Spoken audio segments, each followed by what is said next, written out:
Merhaba arkadaşlar, örgü kanalıma hoş geldiniz. Minik kız çocuklarımız için hem çok kolay hem de güzel cimcime modelli tığ işi bir yelek yaptım. Bugün bu yelek anlatımını sizlerle paylaşmak istiyorum. Cimcime modeli ben daha önce anlattım arkadaşlar. Bugün cep modelli yelek çalışması olarak yapıyorum. Yelek örgüsüne yakadan zincir yaparak başlıyoruz. Ben bugün bu yelek anlatımını 6 aylık bebek ölçüsüne göre yapıyorum. Ama siz bu yeleği yeni doğan bebek için yapabilirsiniz. 1, 2, 3, 5 her yaş çocuklarınız için yapabilirsiniz. Yetişkinler için de uygun bir model.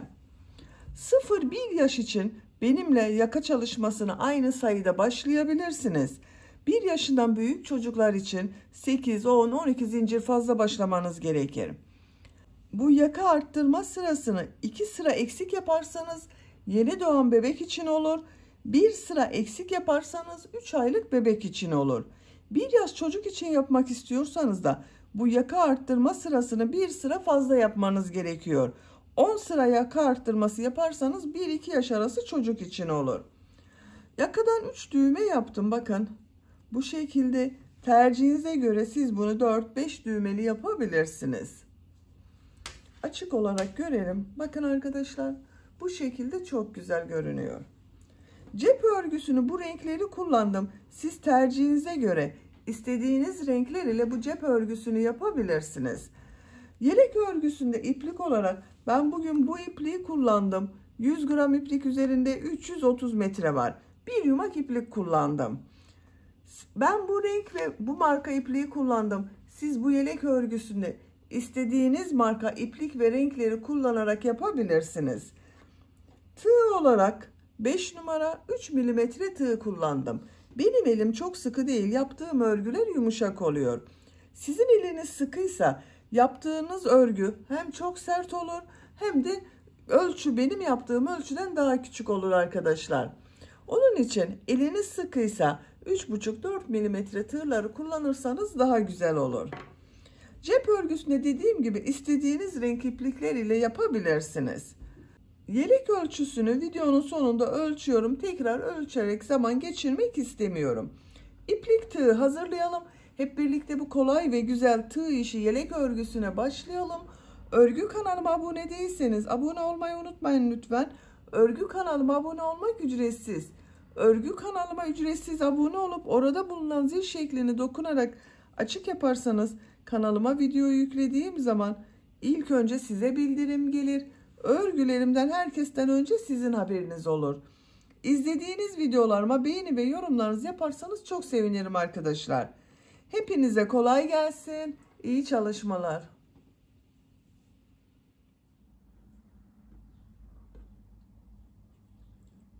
Örgüye yakadan zincir yaparak başlıyorum. İlk ilmeği ben bu şekilde yapıyorum. Zincirleri yapmaya başlıyorum. Çok sıkı zincirler yapmıyorum. Bakın bu şekilde çok sıkı olmayan zincirler yapıyorum. 68 zincir yapalım. 68 zincir yaptım. Çok sıkı zincirler yapmadım. Bu 68 zincirin kaç santimetre olduğunu ölçüyorum. 28 santimetre zincir uzunluğu var. Benim elimin sıklığına göre 28 santimetre için 68 zincir yaptım arkadaşlar. Sizin eliniz sıkıysa daha fazla zincir yapmanız gerekebilir. 3 zincirde dönüş için yapıyorum. 1, 2, 3. Tığ üzerine iplik alıyorum. 3 ilmek atlıyorum. 1, 2, 3. 4. ilmeğe trabzan yapıyorum. 10 trabzan yapıyorum. Bu 3 ilmek atlayarak yaptığımda bir trabzan. Bakın bu 1, 2. 3, 4, 5, 6, 7,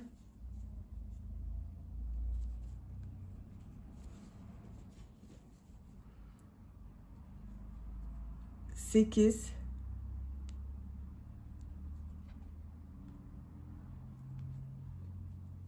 9, 10. 2, 4, 6, 8, 10 trabzan yaptım. Arttırma yeri için 2 zincir yapıyorum. Bu ilmeğe kol bölümü için trabzan yapıyorum. 14 trabzan yapıyorum arkadaşlar.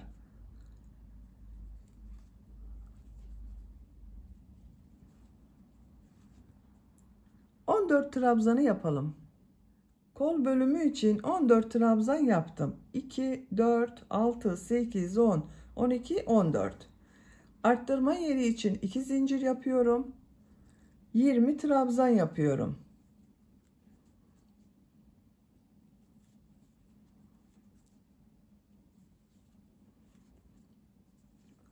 Siz buraya kaç trabzan yaptıysanız buraya yaptığımız trabzanın 2 katı olacak.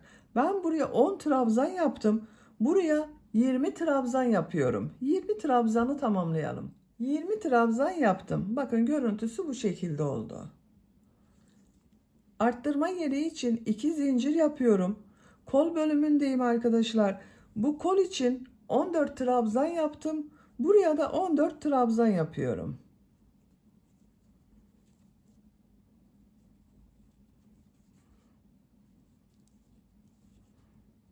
...14 trabzanı tamamlayalım. Diğer kol bölümü için 14 trabzan yaptım.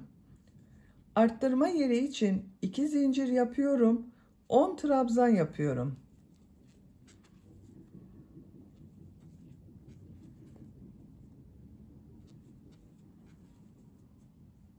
Sıra sonuna kadar devam edelim. 10 trabzanı yaptım.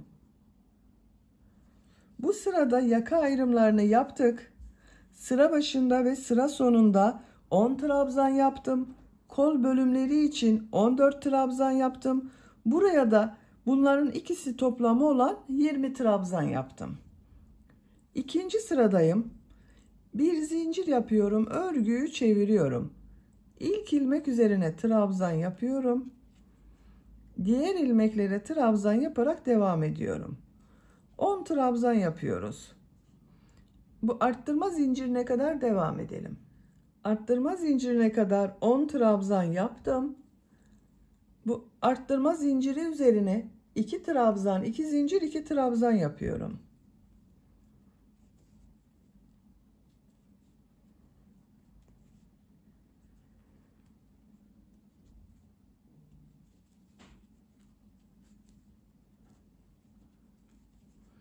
İki trabzan, 2 zincir, 2 trabzan yaptım. Kol bölümünde 14 trabzan yaptım arkadaşlar. 14 trabzan yapıyorum.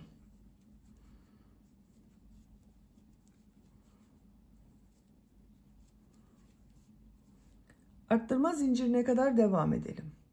Bu arttırma zincirine kadar trabzanlar yaptım.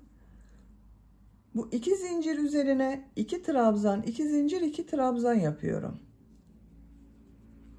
Arttırmaları 2 trabzan, 2 zincir, 2 trabzan şeklinde yapıyoruz. 2 trabzan, 2 zincir, 2 trabzan yaptım.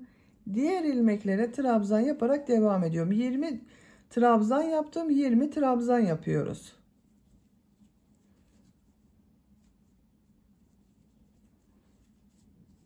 Buraya kadar devam edelim. Arttırma zincirine kadar trabzanlar yaptım. Buraya 2 trabzan, 2 zincir, 2 trabzan yapıyorum.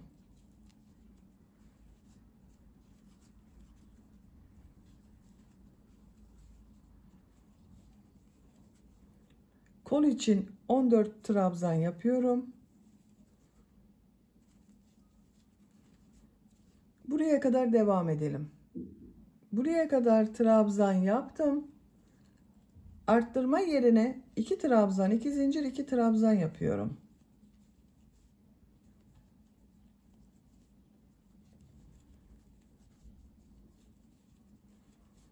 Bu 10 ilmek üzerine 10 trabzan yapıyorum. Sıra sonuna kadar devam edelim. Sıra sonuna kadar tamamladım. Sıra sonunda bakın bir alt sırada 3 ilmek atlayarak yaptığım bir trabzan var. Bunun 3. ilmeğe tığ takıyorum. Trabzan yapıyorum. Buraya da 10 trabzan yaptım arttırmadan sonra. Bir zincir yapıyorum, örgüyü çeviriyorum. Bu sırada yine arttırma yapacağız. Bu arttırma yerlerinde bir trabzan, iki zincir, bir trabzan şeklinde arttırma yapacağız. İlk ilmeğe trabzan yapıyorum. Diğer ilmeklere trabzan yaparak devam ediyorum.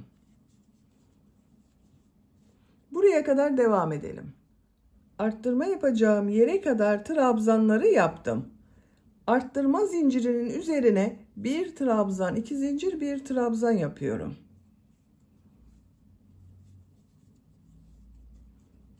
Diğer ilmeklere trabzan yaparak devam ediyorum. Arttırmayı bir trabzan, iki zincir, bir trabzan şeklinde yaptım. Buraya kadar devam edelim. Arttırma yerine kadar trabzanları tamamladım. Buraya yine bir trabzan, iki zincir, bir trabzan yapıyorum.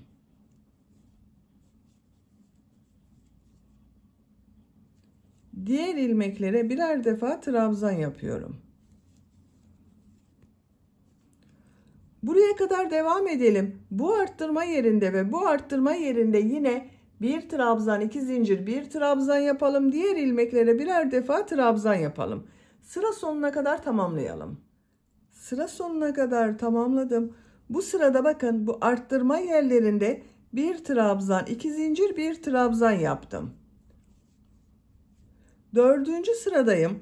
Bir zincir yapıyorum. Örgüyü çeviriyorum. Bu sırada arttırmaları 2 trabzan, 2 zincir, 2 trabzan şeklinde yapıyoruz. İlk ilmek üzerine trabzan yapıyorum. Diğer ilmeklere trabzan yaparak devam ediyorum. Arttırma yerine kadar devam edelim. Arttırma yapacağım yere kadar trabzanları yaptım. Arttırma zincirinin üzerine 2 trabzan, 2 zincir, 2 trabzan yapıyorum.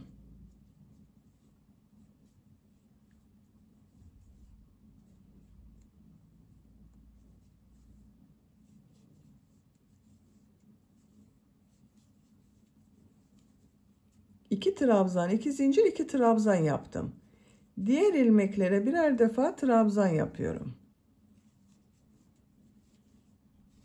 Buraya kadar devam edelim. Arttırma yapacağım yere kadar trabzanları yaptım. Buraya 2 trabzan, 2 zincir, 2 trabzan yapıyorum.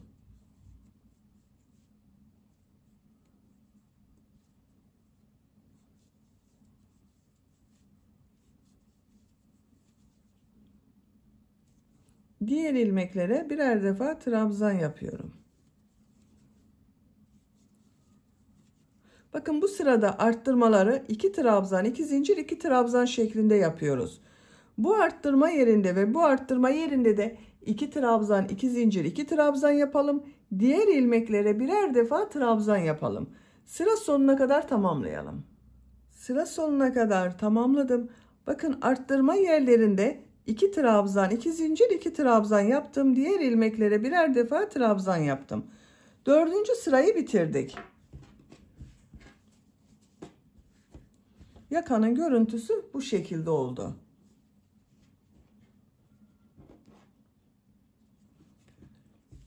Beşinci sıradayım.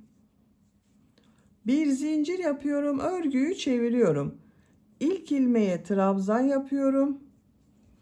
Diğer ilmeklere trabzan yaparak devam ediyorum. Arttırma yerine kadar devam edelim. Arttırma yapacağım yere kadar trabzan yaptım. Arttırma yerine bu sırada bir trabzan, iki zincir, bir trabzan yapıyorum.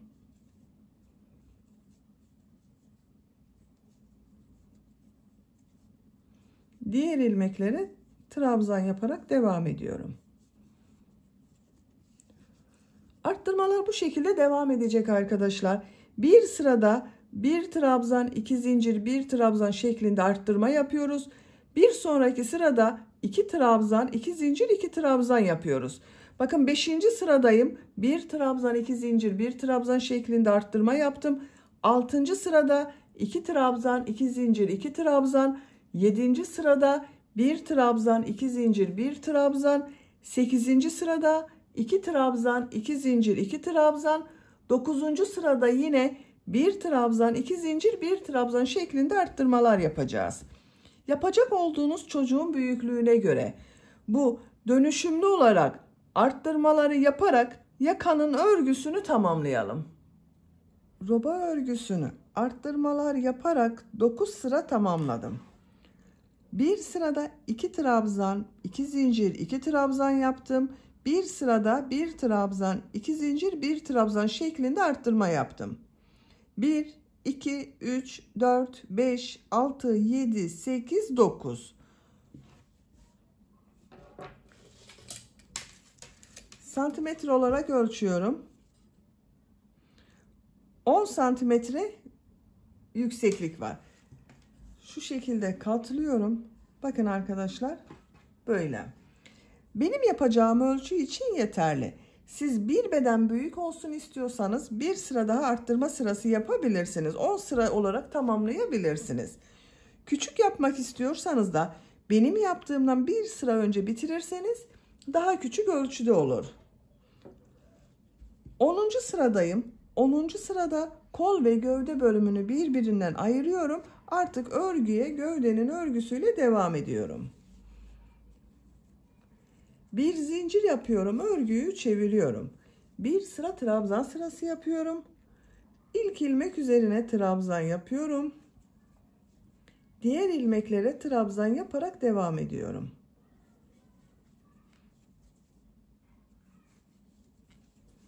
Buraya kadar devam edelim. Arttırma yapacağım yere kadar trabzanlar yaptım. Bu 2 zincir üzerine 2 trabzan yapıyorum.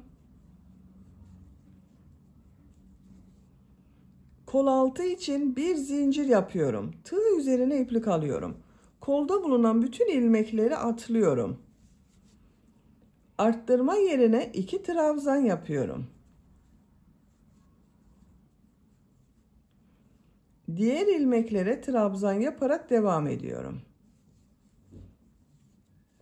Bakın, kol bölümünü ayırdım. Ön ve arka bölümü birleştirdim. Buraya kadar devam edelim. Arttırma zincirine kadar trabzanları yaptım. Buraya 2 trabzan yapıyorum. Kol altı için bir zincir yapıyorum. Tığ üzerine iplik alıyorum. Kolda bulunan bütün ilmekleri atlıyorum. Arttırma zincirinin üzerine 2 trabzan yapıyorum. Bakın, diğer kolu da burada ayırdık. Diğer ilmeklere birer defa trabzan yapıyorum. Sıra sonuna kadar devam edelim. Sıra sonuna kadar tamamladım. Bu sırada bakın, kol ve gövde bölümünü birbirinden ayırdım. Ön ve arka bölümü birleştirdim. Artık örgü gövdenin örgüsüyle devam edecek. Bu sırada model yerleştirmeye başlıyorum. Bir zincir yapıyorum. Örgüyü çeviriyorum. İlk ilmeğe trabzan yapıyorum. Tığ üzerine iplik alıyorum. İkinci ilmeğe 2 trabzan yapıyorum.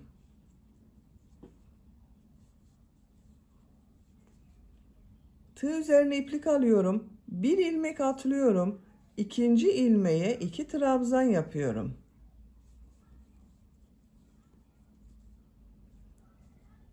Bir ilmek atlıyorum. 2 trabzan yapıyorum. Aynı ilmeğe 2 trabzan yapıyoruz. Bir ilmek atlıyorum. 2 trabzan yapıyorum. Çok kolay arkadaşlar model. Bu şekilde sıra sonuna kadar devam edelim. Sıra sonuna kadar tamamladım. Son ilmeğe bir trabzan yapıyorum. Bu sırada bir ilmeğe 2 trabzan yaptık. Bir ilmek atladık. Bir ilmeğe 2 trabzan yaptık. Model bu arkadaşlar. Bir zincir yapıyorum. Örgüyü çeviriyorum. İlk ilmek üzerine trabzan yapıyorum. Tığ üzerine iplik alıyorum. Bu sırada bu 2 trabzan ortasına, bakın model yaptığımız 2 trabzan var. Bunun ortasına 2 trabzan yapıyorum.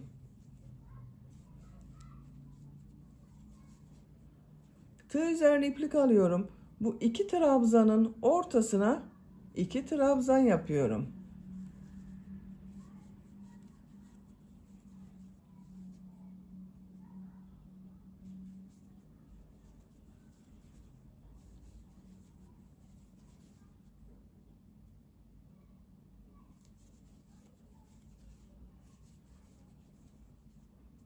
Sıra sonuna kadar devam edelim.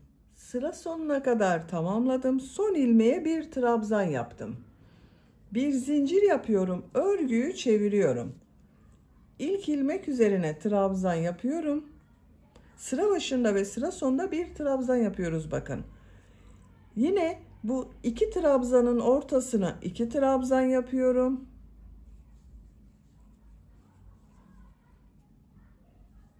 Model gördüğünüz gibi çok kolay.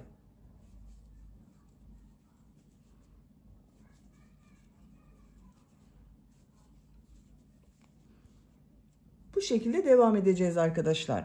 Sıra sonuna kadar devam edelim. Bir zincir yapıp geriye dönelim. Modelleri tekrarlayarak örgüye devam edeceğiz.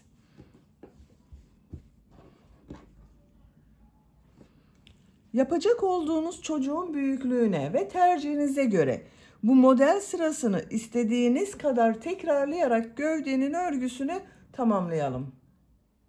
Gövde örgüsünü 18 model sırası olarak yaptım.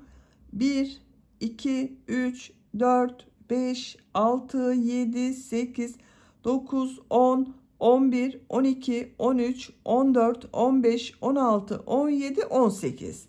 Benim yapacağım ölçü için bu yükseklik yeterli. Santimetre olarak ölçüyorum. Kol altından yükseklik 18 santimetre yükseklik var. Ben bugün 6 aylık bebek için yapıyorum. Bu yükseklik yeterli arkadaşlar. Siz bu yüksekliği tercihinize göre 1-2 sıra eksik veya 1-2 sıra fazla yapabilirsiniz. Görüntüsüne bakalım. Bakın bu şekilde oldu. Burada bakın bitirdim. Bu uç bölümde pıtırcık modelleri yapıyorum. Bu ilk ilmek üzerine bir sık iğne, iki zincir, bir sık iğne yapıyorum.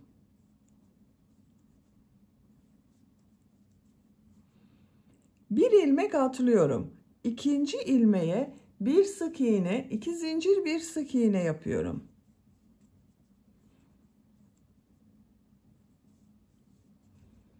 Bir ilmek atlıyorum. Bir sık iğne, iki zincir, bir sık iğne yapıyorum.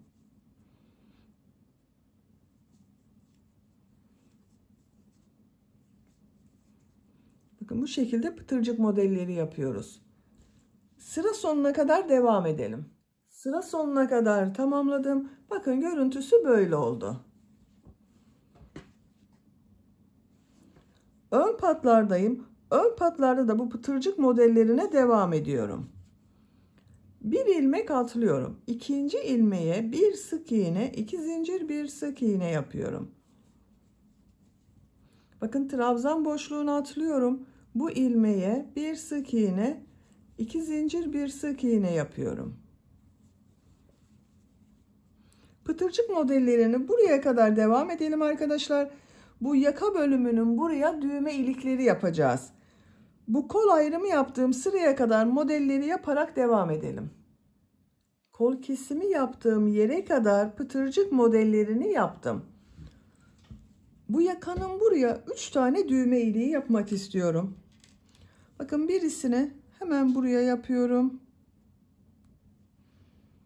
İkincisini yaka başlangıcına yapıyorum. Üçüncüsünde ikisinin ortasına. Bakın şu şekilde katladım. Buraya yapıyorum.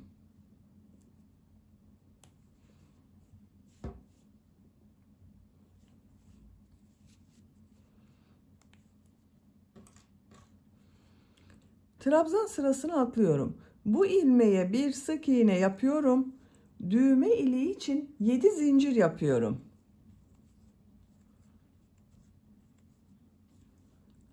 Aynı ilmeğe sık iğne yapıyorum. İlk düğme iliğini yaptım. Siz daha büyük düğme dikecekseniz arkadaşlar bunu 8 zincirde yapabilirsiniz. Bir ilmek atlıyorum. Bir sık iğne, 2 zincir, bir sık iğne yapıyorum. Bu işaret yaptığım yere kadar devam ediyorum.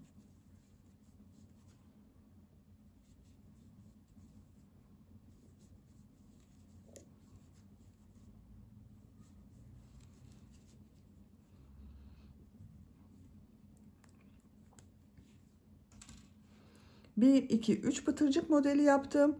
Buraya bir sık iğne yapıyorum. Düğme iliği için 7 zincir yapıyorum.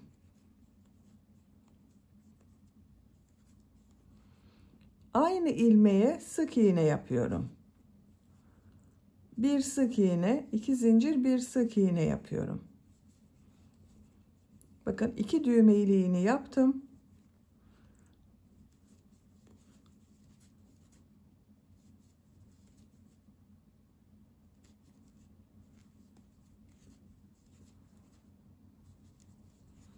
Bu 2 düğme iliği arasında kaç pıtırcık yaptıysak burada da aynısını yapacağız arkadaşlar.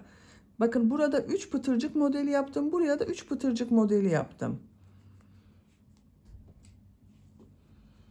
Bir ilmek atlıyorum. Bir sık iğne yapıyorum. Düğme iliği için 7 zincir yapıyorum.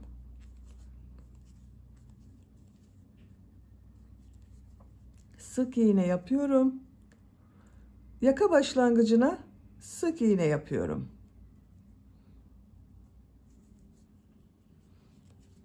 Bakın 3 düğme iliğini yaptım. Siz tercihinize göre tamamını düğmeli yapabilirsiniz. Buralara da 4-5 düğmeli olarak yapabilirsiniz. Yaka çevresinde sık iğne yaparak devam ediyorum. Her ilmek üzerine bir sık iğne yapıyorum.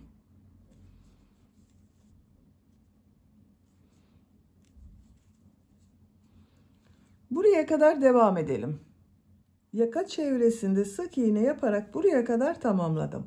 Görüntü böyle oldu bakın. Burada da pıtırcık modelleri yapıyorum. Burada yaptığım gibi pıtırcık modelleri yapıyorum. Düğme iliği yapmıyoruz arkadaşlar. Bu ilmeğe bir sık iğne, 2 zincir, bir sık iğne yapıyorum.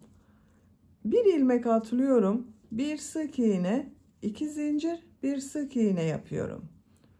Bakın bu trabzan sırasına atlıyorum. Bir sık iğne, 2 zincir, bir sık iğne yapıyorum. Sıra sonuna kadar devam edelim. Sıra sonuna kadar modelleri yaptım.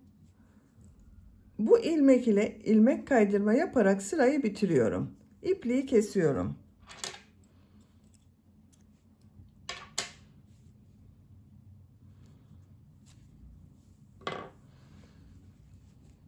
Bakın arkadaşlar bu şekilde oldu. 3 düğme iliği yaptık. Buraya düğmelerini dikeceğiz. Şimdi kol örgüsünü yapalım. Kol altından iplik bağlıyorum. Burada yaptığım bir zincir var. Ona iplik bağlıyorum.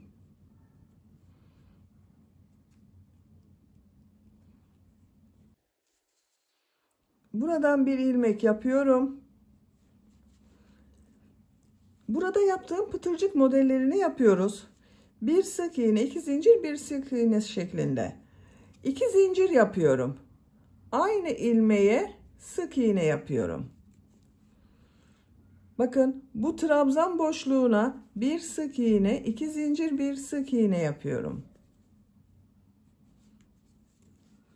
Bir ilmek atlıyorum. Bir sık iğne, 2 zincir, bir sık iğne yapıyorum. Bir ilmek atlıyorum. Bir sık iğne, 2 zincir, bir sık iğne yapıyorum. Pıtırcık modelleri yapıyoruz. Sıra sonuna kadar devam edelim. Modelleri sıra sonuna kadar yaptım.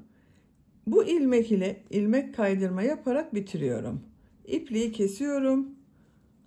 Bakın kol örgüsü bu şekilde oldu. Çok güzel oldu. Diğer kol örgüsünü de ben hazırladım. Bakın böyle oldu arkadaşlar. Siz de aynı şekilde yapabilirsiniz. Aynısını yaptım. Düğmelerini de diktim. Buraya 3 tane ince düğme diktim. Bakın çok güzel oldu. Yeleğin gövde örgüsünü bitirdim. Şimdi buraya Motiflerden oluşan bir cep yapmak istiyorum. Bir buraya, bir buraya. Cep modeli yapmak istiyorum. O cep örgüsünde yapalım, bitirelim. Motif örgüsüne krem renkli iplik ile başlıyorum. İlk önce sihirli halka yapıyorum. Sihirli halkayı bilmeyen arkadaşlar için gösteriyorum.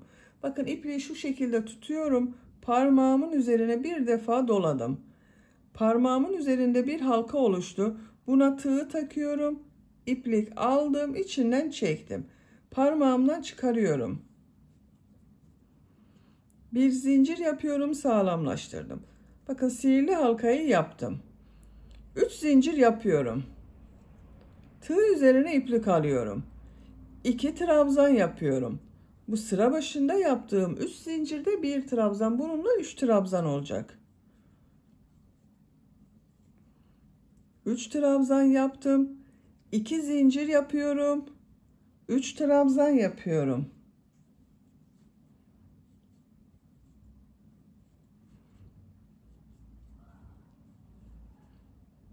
İki zincir yapıyorum. 3 trabzan yapıyorum.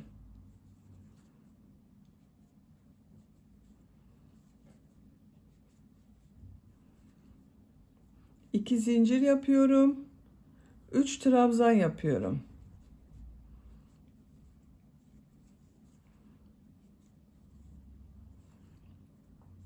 Sihirli halka içine bakın üçlü trabzandan oluşan 1, 2, 3, 4 grup yaptım. 2 zincir yapıyorum. İplik ucunu çekiyorum. Bakın şu şekilde çektim. Boşluk kalmadı. Burada yaptığım 3 zincirin bu 3. zincire tığ takıyorum. İplik ucunu üst bölüme alıyorum. İlmek kaydırma yaparak burayı birleştiriyorum. 1, 2, 3, 4 tane bakın üçlü trabzan oldu. Bu renk ipliği kesiyorum.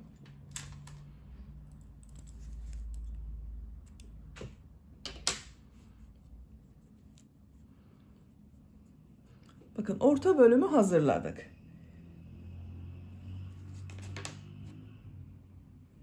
Bu renk iplik ile devam ediyorum. Siz tercihinize göre istediğiniz renk iplikleri kullanabilirsiniz. Bu iki zincirin herhangi birinden başlayabilirsiniz. Bu iki zincirli boşluğa bir ilmek yapıyorum. Bakın bu renk iplik ile 3 zincir yapıyorum. Bu 3 zincir bir trabzan oluyor. Tığ üzerine iplik alıyorum. Buraya 2 trabzan yapıyorum.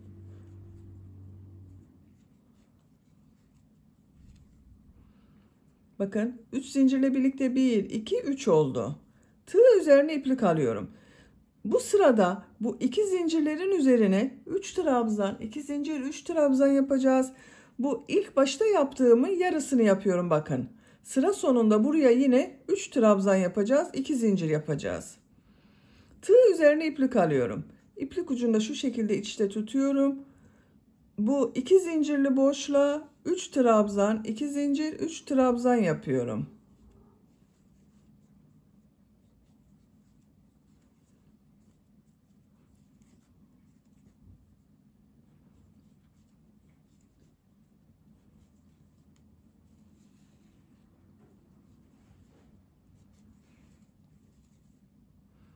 Tığ üzerine iplik alıyorum.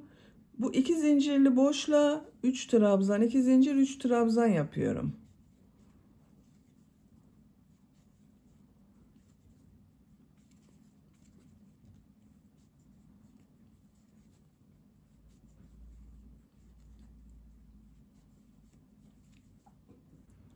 Tığ üzerine iplik alıyorum. 2 zincirli boşluğa 3 trabzan, 2 zincir, 3 trabzan yapıyorum.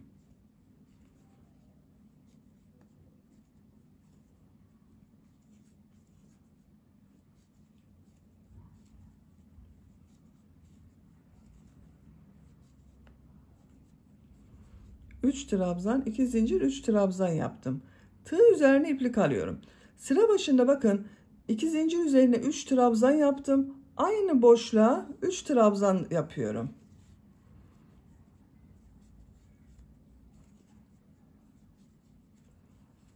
3 trabzanı yaptım. Zincir yapmıyorum burada. Tığ üzerine iplik alıyorum. Bakın burada 3 zincir yaptım. Bu 3.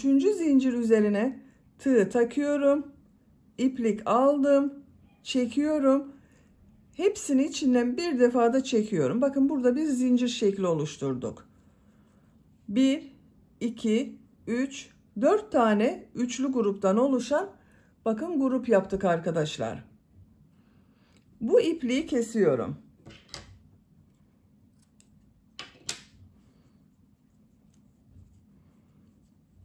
İkinci renk sırasını yaptım. Şimdi üçüncü renk sırasındayım. Bu renk bir iplik kullanıyorum.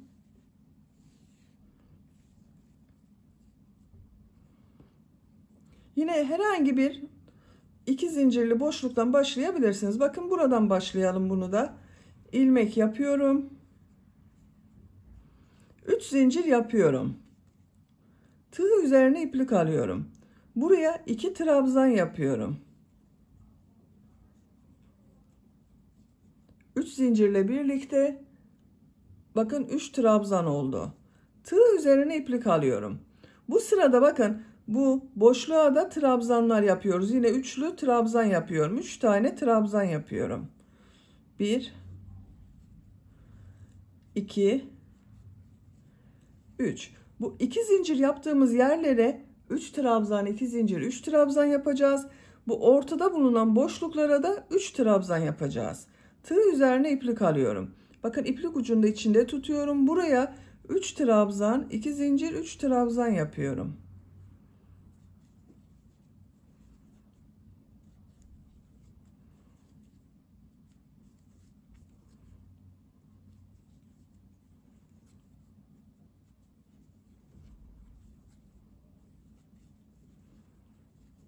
Üç trabzan, 2 zincir, 3 trabzan yaptım. Bu renk ipliğin ucunu kesiyorum. Bakın burada temiz bir görüntü elde ettik. Tığ üzerine iplik alıyorum. Bu bakın 3 trabzanların ortasına 3 trabzan yapıyorum.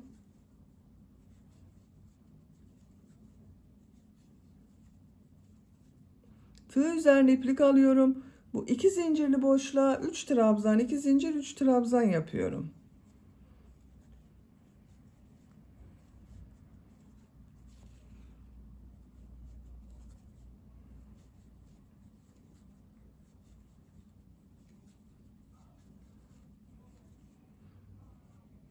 Buraya 3 trabzan yapıyorum.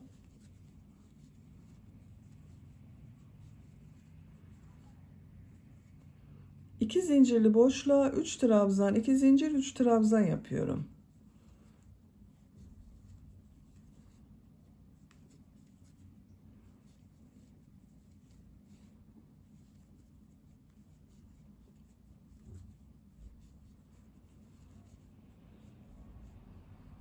Üç trabzan yapıyorum.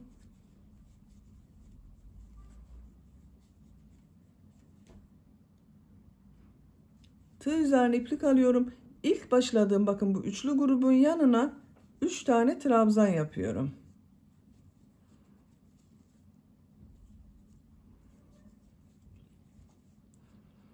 Tığ üzerine iplik alıyorum. Bu üçüncü zincire tığ takıyorum. Üçünü birlikte çıkarıyorum bakın ilmeklere. Şu şekilde yaptım. Burada zincirli grubu yaptık. İpliği kesiyorum.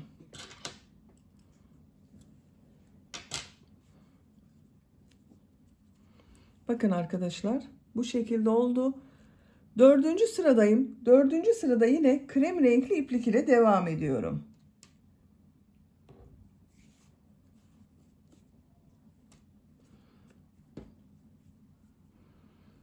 Bu iki zincirli boşluktan ipli ilmek yapıyorum. 3 zincir yapıyorum.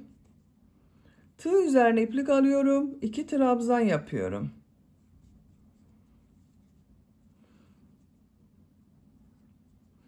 Buraya 3 trabzan yapıyorum. Bakın bu sırada bu köşelerden başka buralara bakın 2 yere 3'er trabzan yapacağız.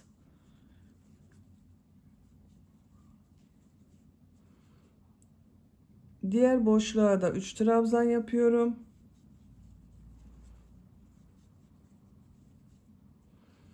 Bu 2 zincirli boşluğa 3 trabzan, 2 zincir, 3 trabzan yapıyorum.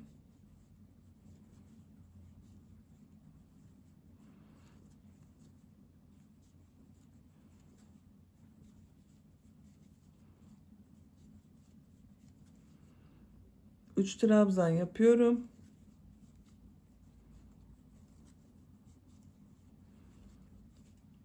Bakın arkadaşlar, bu şekilde oluyor. Köşelere 3 trabzan, 2 zincir, 3 trabzan yapıyoruz. Diğer bakın bu yaptığımız boşluklara da 3'er trabzan yapıyoruz.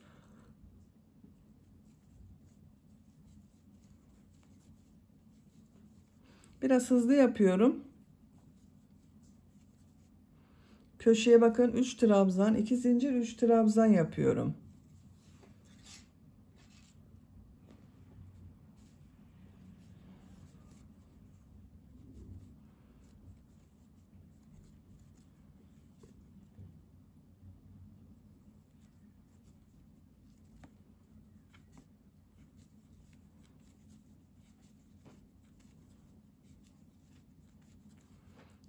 Üç trabzan yapıyorum.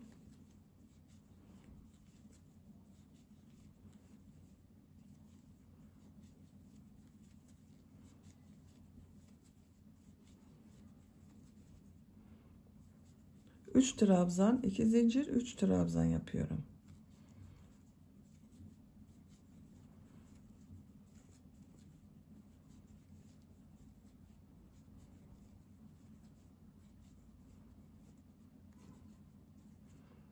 Üç trabzan yapıyorum.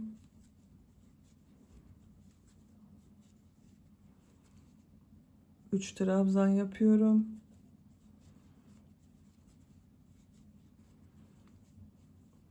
Bakın son gruba, buraya da başladığım gruba da 3 trabzan yapıyorum.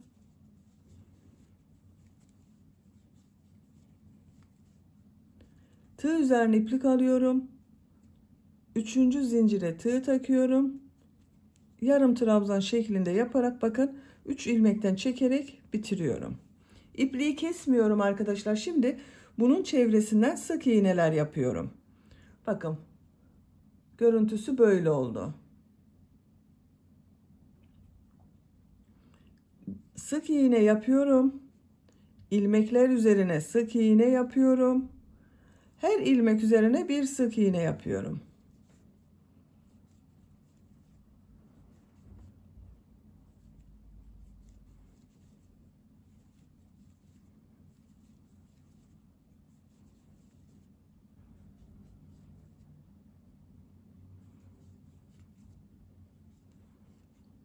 İlmekler üzerine birer defa sık iğne yaptım.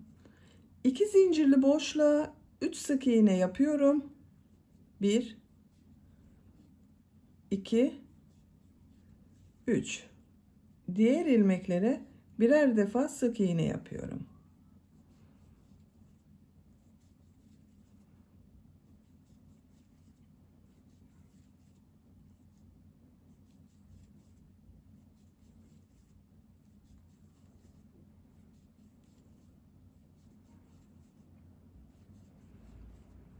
Bu 2 zincir üzerine 3 sık iğne yapıyorum. Diğer ilmeklere birer defa sık iğne yapıyorum. Bakın görüntüsü bu şekilde arkadaşlar. Buraya kadar birer defa sık iğne yapalım. 2 zincir üzerine 3 sık iğne yapalım. Buraya kadar devam edelim. Buraya kadar sık iğneleri yaptım. Bakın 2 zincirler üzerine 3'er sık iğne yaptım. Başlangıçta bakın buraya bir sık iğne yaptım. 2 sık iğne daha yapıyorum. 3 sık iğne oluyor. İlk yaptığım bu ilmek ile ilmek kaydırma yaparak sırayı birleştiriyorum. Bakın bu şekilde oldu. İpliği kesiyorum.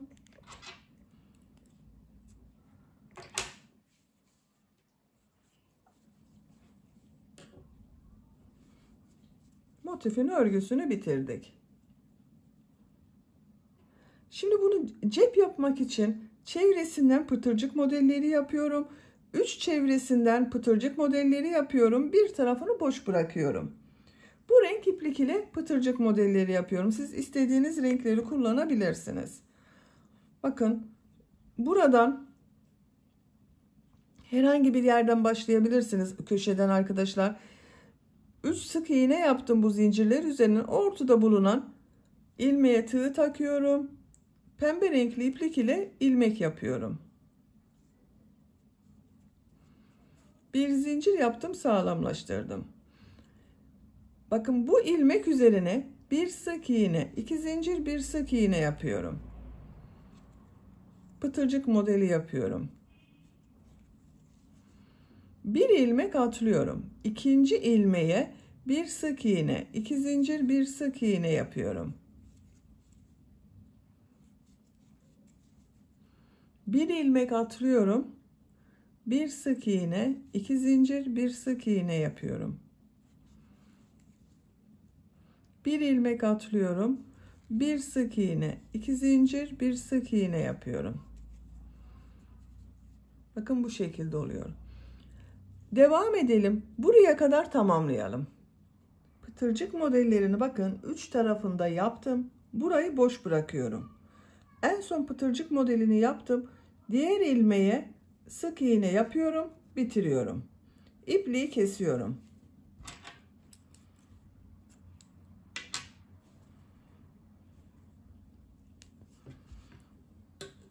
Bakın cep örgüsünün birisini hazırladım. Bu şekilde oldu. Bakın çok güzel oldu. Bunun aynısından bir tane daha yapalım. 2 cep örgüsü yapacağız arkadaşlar. Bakın ben diğer cep örgüsünü de hazırladım. Aynı ölçüde 2 cep yaptım. Şimdi bunu hazırladığımız bu yelek örgüsüne dikiyorum. Bakın şu şekilde ayarlama yapıyorum. İlk önce yerleştirelim. Böyle yaparsam iyi olur. Cepleri bu yeleğe dikmek için krem renkli iplik kullanıyorum. Bu son sırada bakın sık iğne yaptım. Oralardan dikme işlemini yapacağız. Bu şekilde iğneye iplik taktım. Ucuna düğüm yaptım.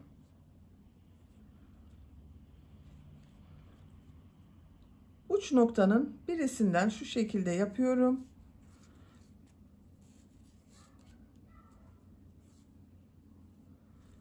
Bakın iplik arasından iğnenin ucunu takıyorum. Çıkmasın diye bakın bu şekilde yaptım. Şu şekilde üst tarafa alıyorum ipliğin ucunu. Bakın nereye dikeceğime bakıyorum. Buradan 1, 2, 3 model bırakıyorum. Mesafelerini ayarlıyorum. Şu şekilde dikme işlemi yapıyorum.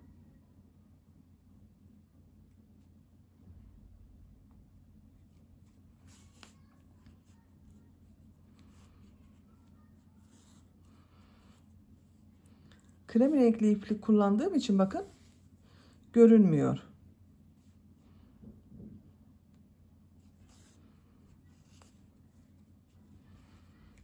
Bakın buraya birleştiriyorum. Bu şekilde cep örgülerini dikelim. 2 cebi bakın diktim ben. Bu şekilde oldu. Çok güzel oldu. Açık olarak görelim.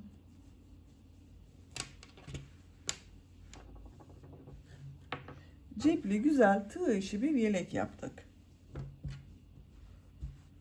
Bitmiş olarak size ölçülerini söylüyorum. Kol altının buradan gövde genişliğini ölçüyorum. 25 santimetre. Yüksekliğini ölçüyorum. Gövde yüksekliğini ölçüyorum. 31 santimetre. Kol altından gövde yüksekliğini ölçüyorum. 19 santimetre. Ben bugün 6 aylık bir bebek için yaptım. Çok güzel oldu. Bu ölçü sizin bebeğinizin kilosuna göre dar da gelebilir, geniş de gelebilir arkadaşlar. Beni dinlediğiniz ve izlediğiniz için hepinize çok teşekkür ederim. Örgü kanalıma abone değilseniz abone olmayı unutmayın lütfen. Örgü kanalıma abone olmak ücretsiz. Örgü kanalıma ücretsiz abone olup orada bulunan zil şeklini dokunarak açık yaparsanız Kanalıma video yüklediğim zaman ilk önce size bildirim gelir. Örgülerimden herkesten önce sizin haberiniz olur. İzlediğiniz videolarıma beğeni ve yorumlarınızı yaparsanız çok sevinirim arkadaşlar. Sizlerle yeni örgülerde görüşmek dileğiyle. Hoşça kalın, sevgiyle kalın.